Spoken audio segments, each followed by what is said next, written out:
वजअलनाहुम अइम्मतन यहदूना बिअमरिना सल्लल्लाहु अलैहि वसल्लम।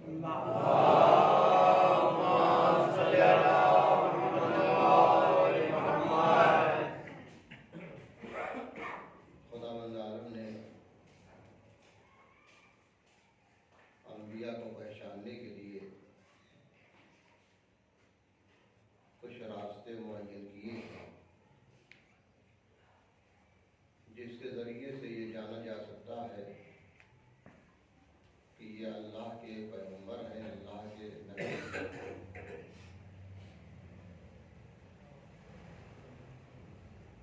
इसी तरीके से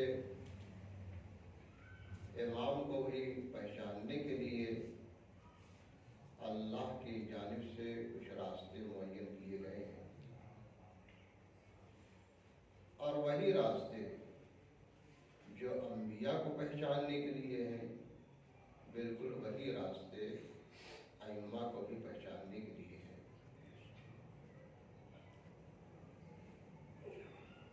ज़रूरी नहीं है कि वो तमाम रास्तों के ज़रिए से इंसान नबी और इमाम को पहचाने, बल्कि नबी को पहचानने के लिए, इमाम को पहचानने के लिए एक ही रास्ता काफ़ी हो सकता है। 3 रास्ते अहम हैं नबी और इमाम को पहचानने के लिए। पहला रास्ता ये है कि नबी हो या इमाम हो, मनसूस मिनल्लाह होता है, अल्लाह की जानिब से मुअय्यन किया जाता है। और हर नबी जो इस दुनिया से जाने वाला होता है, वो आने वाले नबी के बारे में हसब और नसब के ज़रिए से उसकी मारिफत करवाता है लोगों के दरमियान। इसी तरीके से इमाम भी मासूम मनसूस मिनल्लाह होता है, रसूल उनका तारुफ कराते हैं लोगों के दरमियान, उनका हसब और नसब बयान करते हैं। या दुनिया से जाने वाला इमाम अपने बाद के होने वाले इमाम के लिए उनका तारुफ करवाता है हसब और नसब के साथ, नाम के साथ। मसलन रसूल खुदा ने जाने से पहले मौलाए कायनात के बारे में तारुफ कराया गदीर के मैदान में कि ये मेरे बाद मेरे जानशीन है, मेरे खलीफा। इसी तरीके से हर जाने वाले इमाम ने अपने बाद के इमाम के बारे में लोगों के दरमियान बयान किया कि मेरे बाद तुम्हारे इमाम फना होंगे। इसको कहते हैं मनसूस मिनल्लाह, कि अल्लाह की जानिब से मुअय्यन किया जाता है इमाम, और उस तअय्युन को रसूल या इमाम लोगों के दरमियान बयान करता है, वज़ाहत करता है। एक रास्ता ये है। दूसरा रास्ता इमाम को पहचानने का ये है कि मुअजिज़ा, जो नबी या इमाम नबूवत या इमामत का दावा करे, उससे मुअजिज़ा तलब किया जाए। अगर वो मुअजिज़ा दिखा देता है तो इंसान जान ले कि ये नबी है, या जान ले कि ये इमाम है, क्योंकि मुअजिज़ा सिर्फ नबी और इमाम से मखसूस है। नबी और इमाम के अलावा कोई और मुअजिज़ा दिखा नहीं सकता, सिर्फ नबी और इमाम से मखसूस होता है मुअजिज़ा। मुअजिज़ा उसी को कहा जाता है कि नबी अपनी नबूवत के दावे में सबूत के तौर पर लोगों के दरमियान मुअजिज़ा दिखाता है। इमाम अपनी इमामत के सबूत के लिए लोगों के दरमियान मुअजिज़ा दिखाता है, ताकि लोगों को यकीन हो जाए कि मैं इमाम हूं या मैं नबी हूं। तो दूसरा रास्ता नबी और इमाम को पहचानने का मौजज़ा है। तीसरा रास्ता नबी और इमाम को पहचानने का वो ये है कि इमाम तमाम मखलूकात में सबसे अफजल और बालातर होता है। तमाम कमालात के एतबार से मखलूकात इलाही में सबसे अफजल होगा, सबसे बढ़ करके होगा। उसके ऊपर कोई इंसान नहीं होगा किसी एक मैदान में, जो कमालात के मैदान में।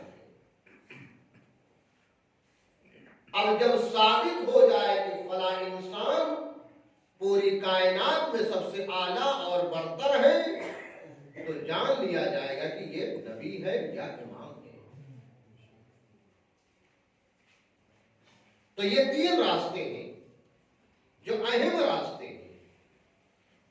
इन तीनों में से कोई एक रास्ते से इंसान नबी और इमाम की मारिफत हासिल कर सकता है। नबी ने ऐलान किया, इमाम ने अपने बाद वाले इमाम की इमामत का ऐलान किया अपनी ज़बान से, इंसान यकीन कर ले कि ये हमारे नबी है या इमाम है। मौजिज़ा का मुतालबा किया गया, उन्होंने मौजिज़ा दिखाया, इंसान यकीन कर ले कि ये इमाम है। या इंसान पर यह साबित हो जाए कि ये इस कायनात में सबसे बढ़ करके है, इल्म के मैदान में, दीगर तमाम कमालात में, तो इंसान जान ले कि ये इमाम है, ये नबी है। इन तरीकों से पहचाना जा सकता है। हमारे अइम्मा अतहार अलैहिस्सलाम तमाम कमालात के एतबार से पूरी कायनात पर बरतरी रखते थे। इल्म का मैदान हो, ज़ुहद का मैदान हो, इबादत हो, सखावत हो, शुजाअत हो, हर मैदान में सबसे बुलंद बाला थे। आपसे बढ़कर के कोई नहीं था। यह और बात है कि उनको कमालात के इजहार करने का मौका न मिल सका। अपने तमाम कमालात का इजहार लोगों के दरमियान करते, ऐसा किसी इमाम को मौका नहीं मिला। लेकिन जिस इमाम को जो मौका मिला, उस एतबार से अपने कमाल को जाहिर किया। जिस इमाम को जिस एतबार से और जिस कमाल के जाहिर करने का मौका मिला, उन्होंने अपने कमाल को जाहिर किया, उसको छुपाया नहीं। मसलन बाद इमामों को इल्म जाहिर करने का मौका मिला। तमाम अइम्मा इल्म के एतबार से पूरी कायनात में बरतरी रखते थे, लेकिन हर इमाम को अपना इल्मी कमाल दिखाने का मौका नहीं मिला। लेकिन चंद अइम्मा अतहार अलैहिस्सलाम को अपना इल्मी कमाल कुछ दिखाने का मौका मिला, ज़मीना फराहम हुआ और उन्होंने अपना कमाल इल्मी दिखाया। उनमें से पहली शख्सियत मौलाए कायनात की है। उन्होंने अपना इल्मी कमाल दिखाया। खुलफाए राशिदीन जब भी किसी मसले में फंसते थे, कोई मुश्किल आती थी, इल्मी मुश्किल, तो फौरन अली को बुलाते थे। तारीख ने बताया, न जाने कितनी मर्तबा खलीफा अव्वल ने, न जाने कितनी मर्तबा खलीफा दोम ने ये कहा कि लौला अली लहलका फला, अगर अली न होते तो हम हलाक हो जाते। यानी कोई मसले को हल करने वाला ना होता, हम भी रुसवा होते, इस्लाम भी रुसवा हो जाता। इन्होंने बचाया इस्लाम को रुसवाई से, उन्होंने खुद एतराफ किया। और मौलाए कायनात के इल्मी कमाल का एतराफ अहले सुन्नत ने भी किया है, जिस तरीके से हम एतराफ करते हैं। मुत्तफक अलैह हदीस है कि अना मदीनतुल इल्म व अली बाबुहा, कि रसूल ने इरशाद फरमाया, मैं शहर इल्म हूं, अली उसका दरवाजा है। यह मुत्तफक अलैह हदीस है। उलमाए अहले सुन्नत ने अपनी किताबों में 16 तरीके से इस हदीस का जिक्र किया है, अल्फाज बदल बदल करके। सब जानते हैं कि अली से बढ़ करके कोई इल्मदान न था, इनसे बढ़ करके कोई जानने वाला न था। और सिर्फ खुलफाए राशिदीन नहीं, बल्कि यहूदियों और नसरानियों ने भी उस वक्त आकर के अपनी मुश्किल का हल चाहा है मौलाए कायनात से। जब भी किसी इल्मी मसले में फंसते थे, आकर के मौलाए कायनात से हल तलब किया करते थे। मौलाए कायनात ने यह दावा किया, सलूनी सलूनी कब्ल अन तफ्तिदूनी, पूछ लो जो कुछ पूछना हो कब्ल इसके कि मैं तुम्हारे दरमियान से भेज दिया जाऊं, उठा लिया जाऊं। कब्ल इसके कि मैं तुम्हारे दरमियान से चला जाऊं, पूछ लो जो कुछ पूछना हो। आज तक दुनिया में किसी ने यह दावा किया? कितने बड़े बड़े पढ़े लिखे इंसान हैं, लेकिन किसी ने यह दावा नहीं किया कि मैं हर चीज का जानकार हूं। ये सिर्फ मौलाए कायनात की शख्सियत थी कि उनके दर से कोई बिना जवाब के नहीं गया, सवाल अपना वापस लेकर के नहीं गया, जो आया जवाब लेकर के गया। ये मौलाए कायनात की शख्सियत थी। मौलाए कायनात के बाद यही मौला का जो है इल्म विरासत में इनकी औलाद को मिला। बाकी अइम्मा भी इल्म में कमाल रखते थे, लेकिन मौलाए कायनात के बाद सिर्फ चंद इमामों को इल्मी मुजाहिरा करने का मौका मिला। उनमें से 5वें इमाम, 6ठे इमाम, 7वें इमाम और 8वें इमाम, ये 4 इमाम हैं मौलाए कायनात के बाद। कि इल्म को इन्होंने जाहिर किया। तारीख शाहिद है कि बाक़िरुल उलूम हमारे 5वें इमाम का लक़ब है, क्योंकि इन्होंने इल्म को शिगाफ्ता किया है। जैसे जो है चश्मा शिगाफ्ता होता है, उबलता है, ऐसे ही इल्म इनके दर्स उबल रहा था। 6ठे इमाम के बारे में तारीख ने लिखा है कि आपके 4000 शागिर्द थे उस जमाने में। 4000 शागिर्द, एक से बढ़कर के एक शागिर्द। 7वें इमाम इल्मी मैदान में, इसी तरीके से 8वें इमाम ने भी इल्म का मुज़ाहिरा किया। वरना सब इल्मी कमालात में मुकम्मल थे, अकमल थे, लेकिन जाहिर करने का मौका सिर्फ इन इमामों को मिला।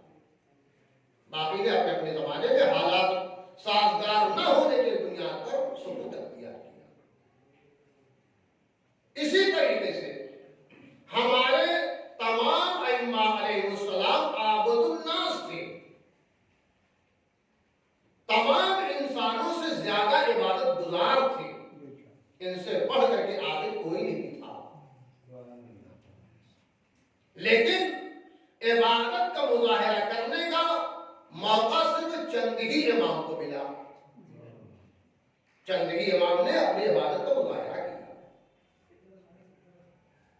और में से पहले इमाम मौलाए कायनात। मशहूर बात है कि एक शब में 1000 रकातें नमाज पढ़ा करते थे मौलाए कायनात।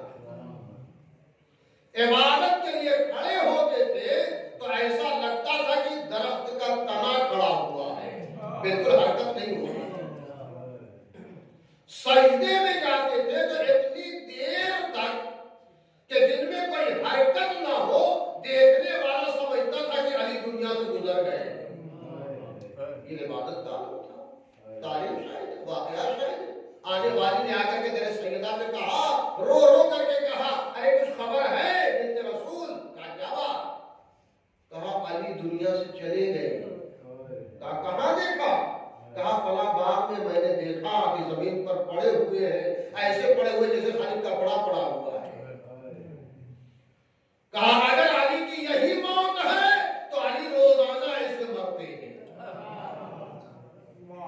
जाओ मुतमईन रहो, अली की मौत नहीं हुई है। जब इबादत के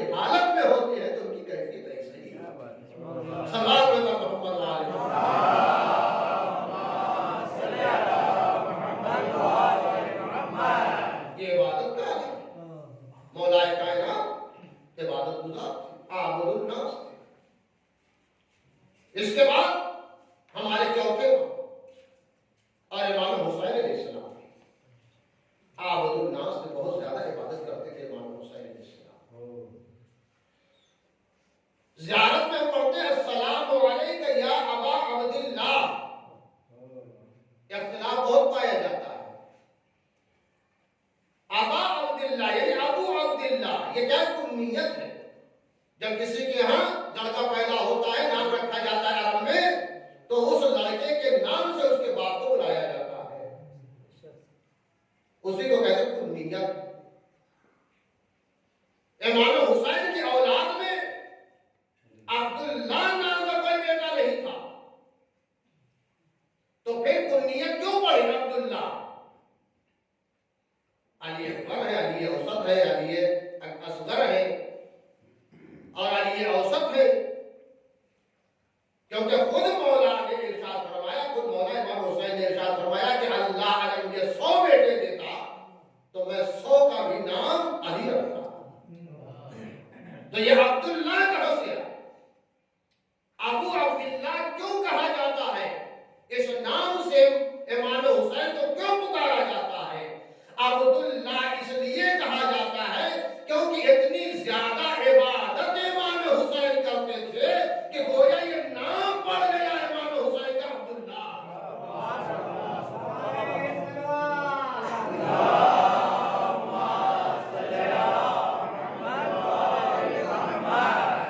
जैसे जनाब अब्बास अलैहिस्सलाम का नाम है एक, जो है मशकीज़े के बाप या मशकीज़े की मां, जनाब अब्बास का एक लड़का है। क्यों? क्या मशकीज़ा किसी का बेटा होता है? नहीं, क्योंकि मशकीज़े को बचाने में बच्चों की प्यास का इतना दर्द था, पानी लाने में इतनी मुसीबत उठाए कि शहीद हो गए, लिहाजा उनको मशकीज़े का बाप कहा जाने लगा। तो जब इंसान फिदाकारी में आगे बढ़ता है तो वही उसका लक़ब बन जाता है, वही उसकी कुन्नियत गोया बन जाती है। तो इमाम हुसैन ने इतनी ज्यादा इबादत की कि गोया ये नाम कुन्नियत बन गया, अब्दुल्ला अल्लाह के बन गया। मौला सज्जाद अलैहिस्सलाम ने कितनी इबादत की कि खुद इब्लीस ने कहा अंता ज़ैनुल आबिदीन, आकर के अंगूठा चबा रहा था इबादत के आलम में इब्लीस कि आपके इबादत में खलल डाल दे, आपके जो है तवज्जो को हटा दे, लेकिन जर्रा बराबर भी कोई असर नहीं हुआ उस सांप के काटने से।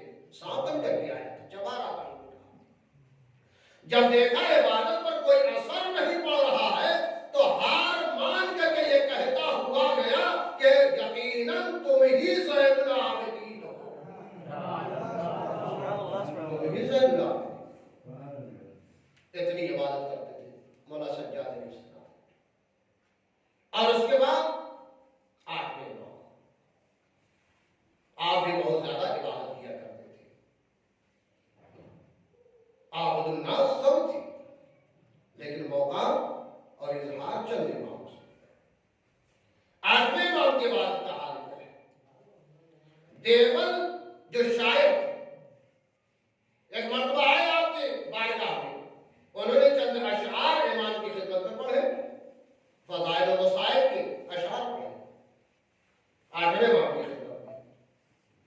इमाम ने उनको कुछ नजराना दिया, उन्होंने कहा मौला मुझे माले दुनिया से नहीं चाहिए, कोई तबर्रुक हो तो दे दीजिए जो मेरी कब्र को मुझे काम आए। इमाम अपना पैराहन लेकर के आए और दे दिया देवबंद को।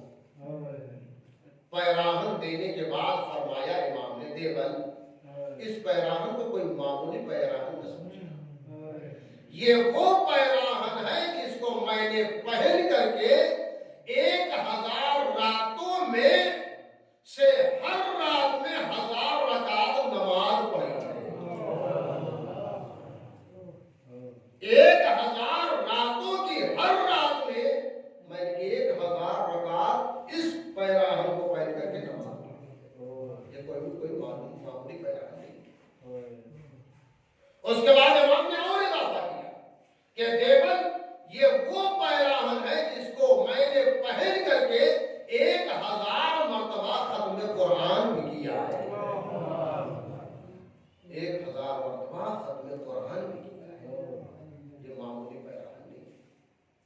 इतने ज्यादा इबादत गुजार थे। तो चंद इमामों ने इबादत का इजहार फरमाया, यानी उनको कसरत इबादत करने का मौका मिला, वरना सभी इमाम अपनी जगह पर आबुदुन नास थे। एक सवाल पैदा करता हूं,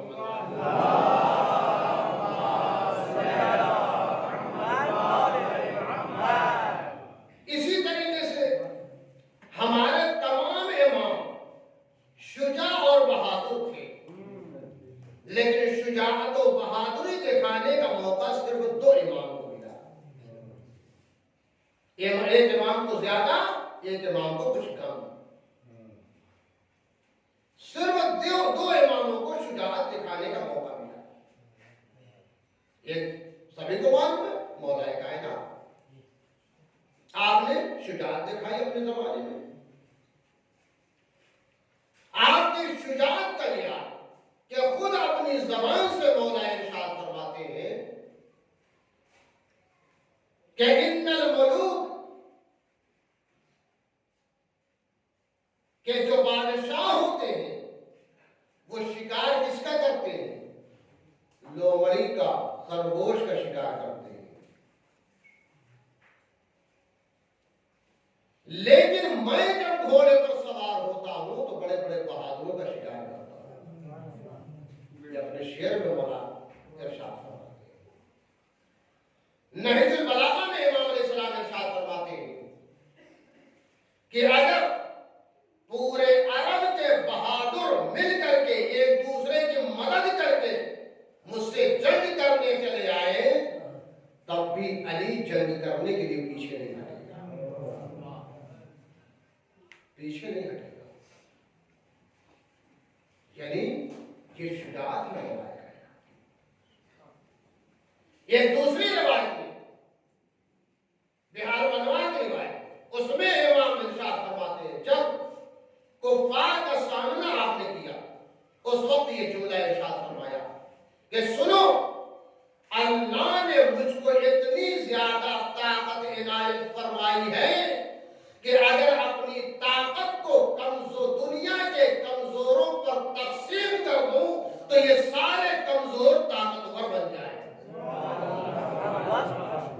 दुनिया के तमाम कमजोरों पर अगर अपनी ताकत में तकसीम कर दूं तो ये दुनिया के सारे कमजोर ताकतवर बन जाए। अल्लाह ने मुझे इतनी शुजाअत इनायत फरमाई है कि अगर अपनी शुजाअत को दुनिया के बुज़दिलों में तकसीम कर दूं तो सबके सब शुजाअ बहादुर बन जाए। मौलाए कायनात फरमाते हैं अल्लाह ने मुझको इतनी ताकत दी है, अल्लाह ने मुझको ऐसी शुजाअत दी है। ये शुजाअत ही थी कि मौलाए कायनात ने 16 साल की उम्र में रसूल की हिफाजत की, दुश्मनों से बचाया। जब रसूल निकलते थे अली साथ साथ हुआ करते थे, जब कोई पत्थर मारता था तो अली उसके कान फेंट दिया करते थे। बच्चे रोते हुए जाते थे, किसने ये काम किया? कहा भाई जो रसूल के साथ जो है एक जवान होते हैं, उन्होंने हमारा कान फेंट दिया। अली की हिफाजत, रसूल की हिफाजत की 16 साल की उम्र। 19 साल की उम्र में अली ने बड़े बड़े बहादुरों को जेर किया और 22 साल की उम्र में बाबे खैबर को हाथ में उठाया। बाबे खैबर को जब उठाना 22 साल की उम्र थी। बाबे खैबर का दरवाजा, बाबे खैबर ऐसा दरवाजा जिसको 40 सिपाही, 40 पहलवान मिल करके उठाना चाहे तो ना उठा सके। अली ने अपनी उंगलियों को उस बाबे खैबर में गाड़ा, जब खींचा तो उठा करके 40 गज दूर उसे उठा के फेंक दिया। 40 गज दूर उठा के रवायत में मौजूद है। ऐसे उंगलियां गाड़ दी जैसे मोम के अंदर कोई अपनी उंगलियां धंसा दी,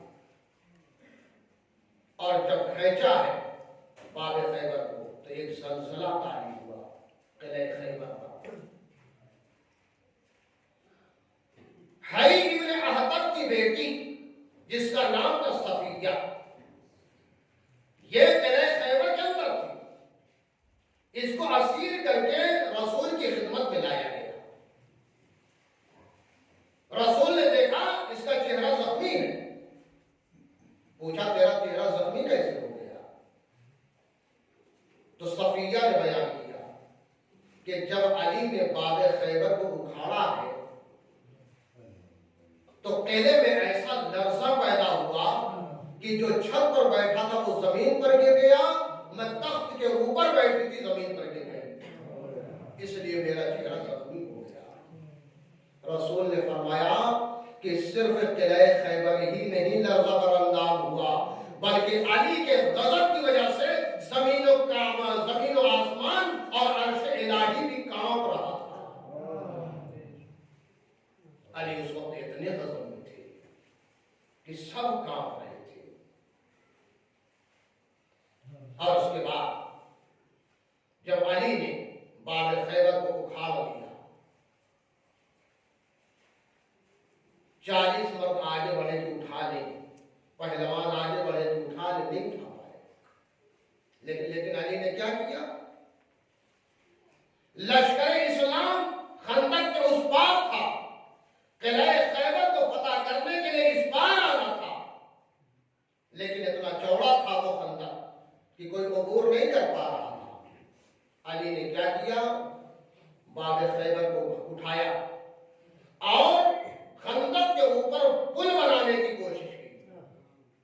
लेकिन हुआ क्या कि बाब खैबर 18 गज का था और खंदक की चौड़ाई 20 गज की थी, छोटा पड़ गया दरवाजा।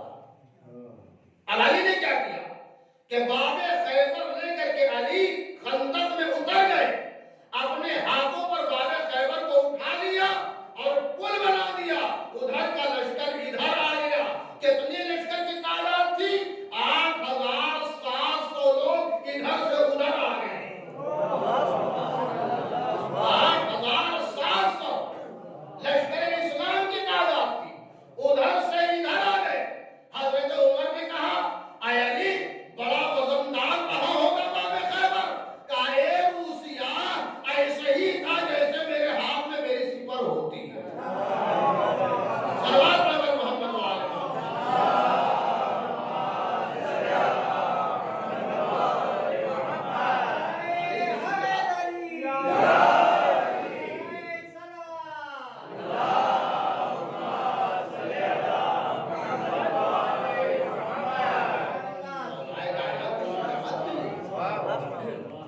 रिवायात के हवाले से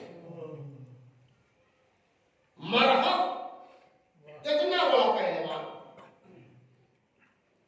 उसका सर बहुत बड़ा था, लोहे की टोपी उसके सर पर नहीं आती थी। उसने लोहे की टोपी की जगह पत्थर को अपनी टोपी बनाया था, यानी चक्की की तरह पत्थर का पार्ट होता था और उसको अपने सर पर रखता था टोपी की जगह।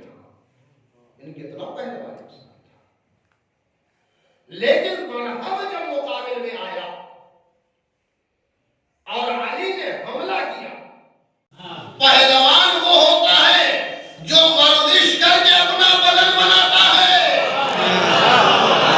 हमें वहां ऐसे बदन नहीं बनाया करते, हम सूखी रोटी करते खाते हैं, वाक़ा करते हैं, इसके बावजूद ऐसा काम करते हैं। इसका मतलब ये है कि ये शुजाअत भी इमामत के लिए दलील होती है।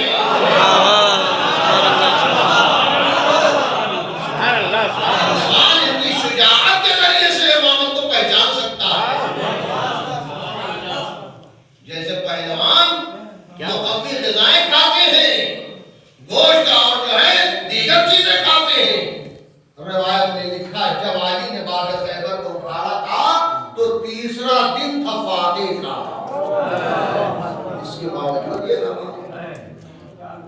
यानी यकीन दिलाया ये बदन की ताकत नहीं थी, लिहाजा मुझे पहलवान का कहना, ये अल्लाह की दी हुई ताकत थी, यानी मैं नुमाइंदे इलाही था।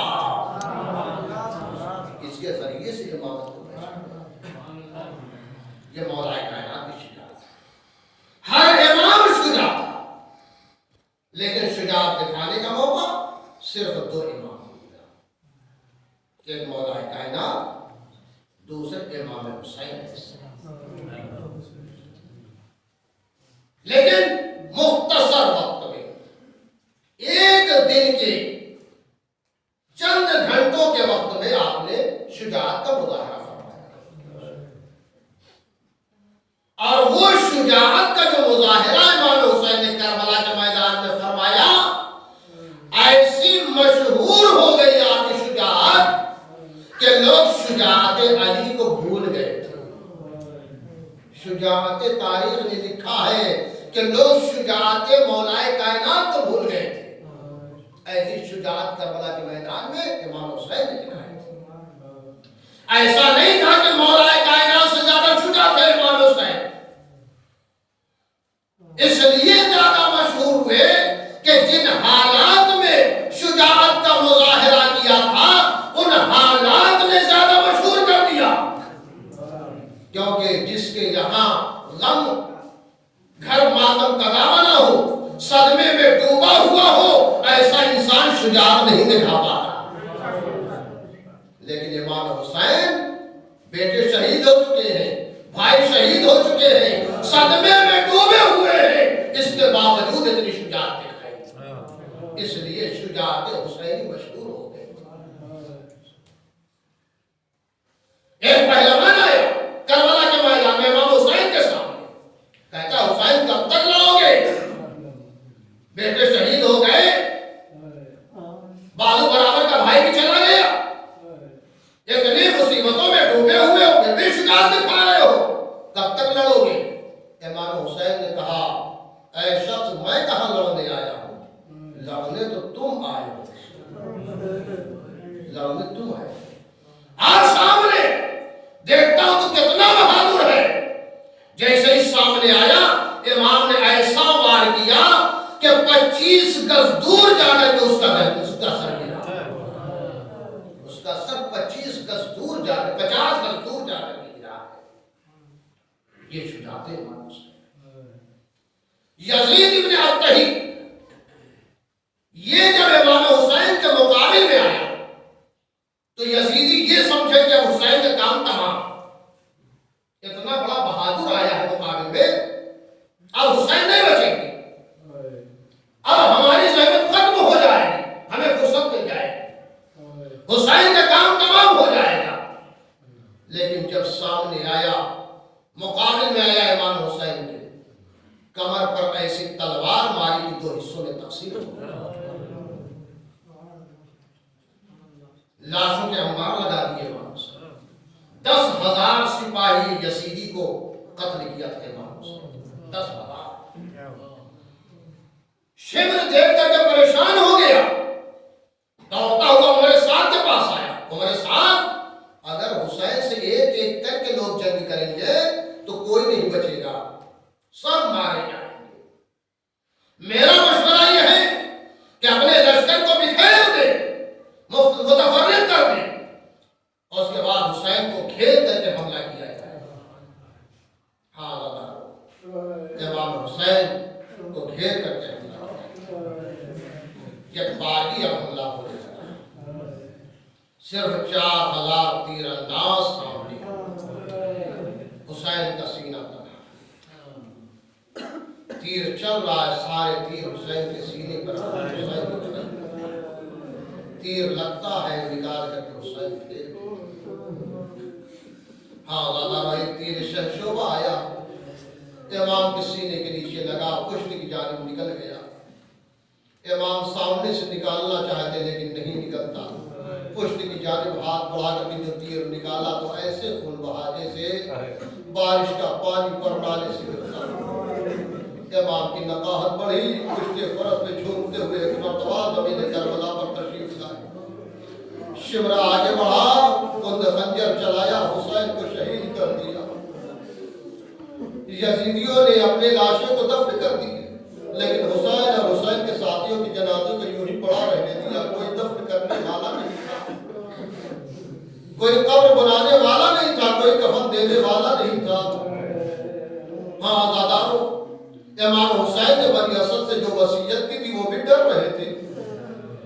अगर हम हुसैन के साथियों को हुसैन को दफन करने के लिए जाएंगे तो यजीदी कोई हमला न कर दे, हमें भी कहीं कत्ल न कर दे। नहीं डर रहे थे, जाने के लिए आमादनी थे।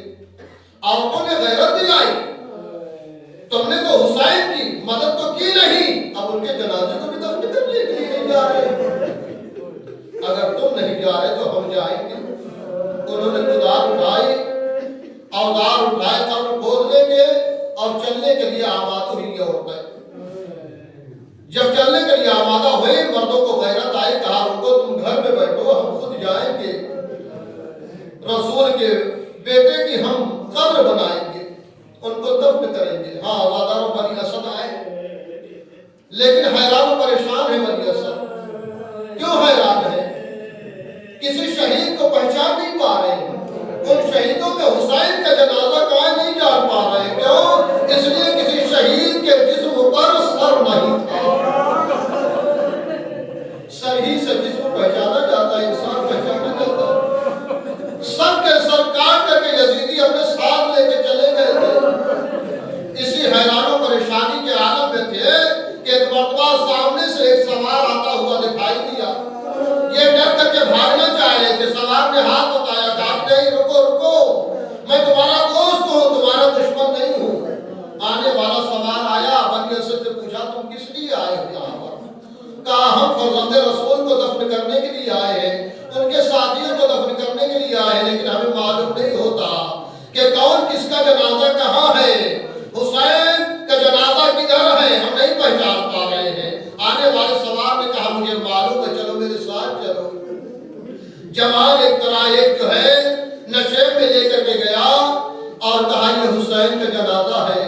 जवान हुसैन के जनाजे पर खड़ा होकर के सारों कतार रोने लगा और कहा, हे बाबा, आपको मालूम है आपकी शहादत के बाद हमको कितना सताया गया, कोड़े मारे गए, हमको असीर बनाया गया, कैसा कैसा हमको फिराया गया। वो जवान रोते रोते अपने आप को हुसैन के जिस्म पर गिरा दिया। थोड़ी देर के बाद उस जवान ने कहा, बनी असद जाओ, एक बोरिया का इंतजाम करो, क्योंकि तुम देख रहे हुसैन का जनाजा टुकड़े टुकड़े हो चुका है। बोरिये का इंतजाम किया गया। आने वाले जवान ने लाशें को टुकड़े टुकड़े को चुना और एक जनाजे की शक्ल बना करके दफन कर दिया।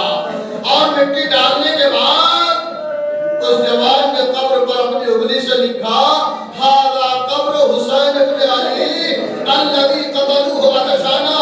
ये हुसैन की कब्र है जिसको 3 रोज का प्यासा शहीद किया गया है। ये आने वाले ज़ाहिदों, जान लो कि 3 रोज का भूखा प्यासा मेरा बाबा था, लेकिन लहीदों ने रहम नहीं खाया। उसके बाद उस जवान ने इमाम हुसैन के दीगर साथियों को जो है दफन किया। बनी असद कहते, हमने पूछा, है जवान और कोई बाकी है जिसको दफन करना बाकी हो? कहा, चलो तराई पर दरिया के किनारे चलो, एक जवान अभी और है।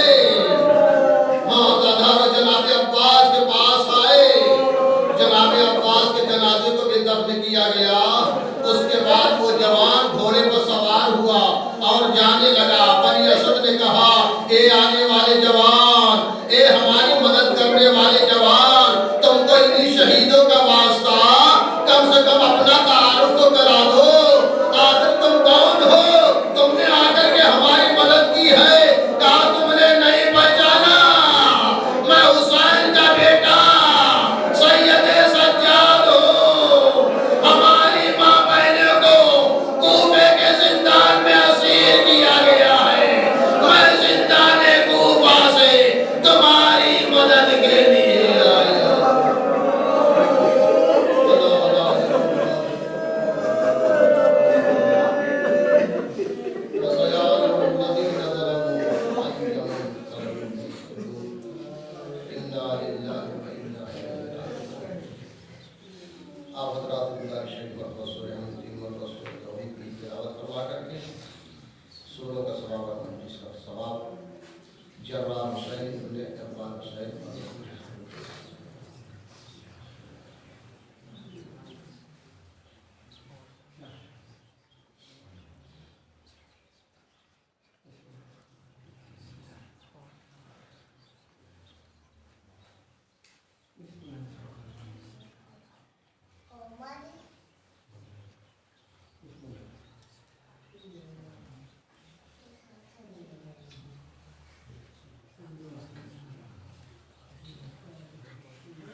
रहमतुल्लाहि व